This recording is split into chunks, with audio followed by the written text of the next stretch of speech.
Сәлем достар, Нұрсұлтан, яғни Астана қаласындамыз. Астана деп өзгерді. Бүгін Қазақстан ұлттық құрамасы мен Беларусия құрамасы додаға түсетін болады. Егерде Қазақстан құрамасы жеңетін болса, алғаш рет тарихи сәт ұлттар лигасында топтық кезеңнен шығатын болады. Осы тарихи сәтті баршамыз бірге тамашалайық. Қасымда досым Ақылбек. Айтпақшы, Ақылбек кезінде футболмен жас кезінде айналысқан.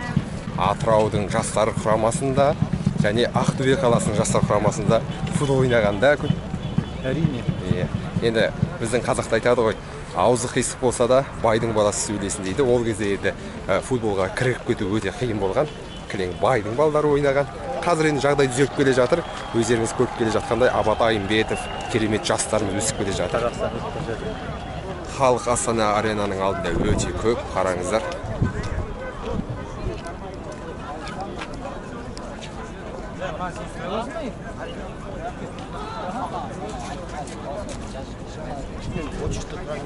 Барлығы көп туымен келген.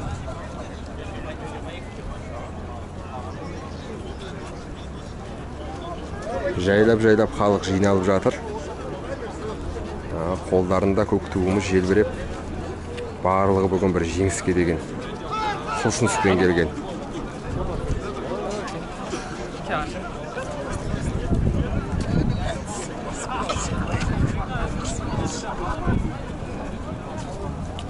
Бүгінгі состав: Айымбетов, Зайнуддинов, Тарабаев, Тағыберген, Оразов, Габышев, Малый. Бүгін мықты состав шыққан, жеңіске бір қадам алға жақынбыз. Көп адамның ішінен аман-есен кірдік. Астана арена. Бүгін жанкүйерлер өте көп. Қазақстанның жеңісіне үмітпен қарайды. Әрине қиын. Беларусия командасы, құрамасы біз үшін өте ыңғайсыз қарсылас. Жеңіске сенеміз. Енді бүгін бір тарихи сәт орын алса дейміз.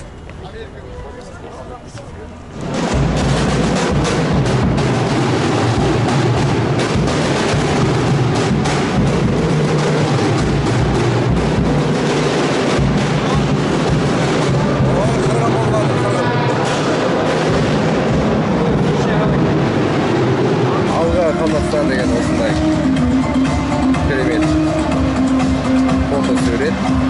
Және бұны жинаған кезде шатырлатып дыбыс шығаратын қағаз шығады.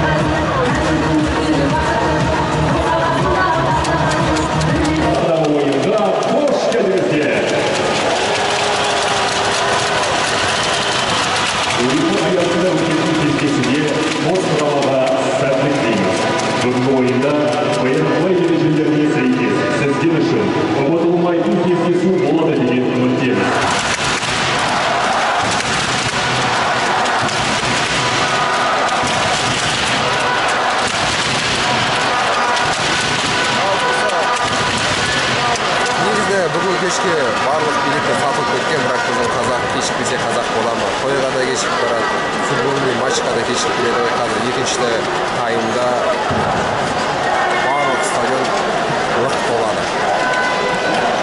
Өйткені көбісі жұмыстан шығып жатыр, кешігіп келеді.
Nasip oldu.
Жағдай шамалы қиындау, гол салып келеді.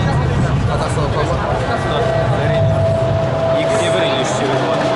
сенеміз.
достар, осындай көңіл күймен бүгінгі влогымызды аяқтаймыз. Қазақстан жеңіске жетті. Келесі кезекте келесі жылы жоғарғы деңгейдегі топта өнер көрсететін болады. Лайым осындай жеңісті күндеріміз көп болсын. Қазақстан алға, біз саған сенеміз. Жеңісті күндерде жолыққанша. Халық әлі тарамауда. Қаншама халық үй жағына керемет көңіл күймен қайтып бара жатыр.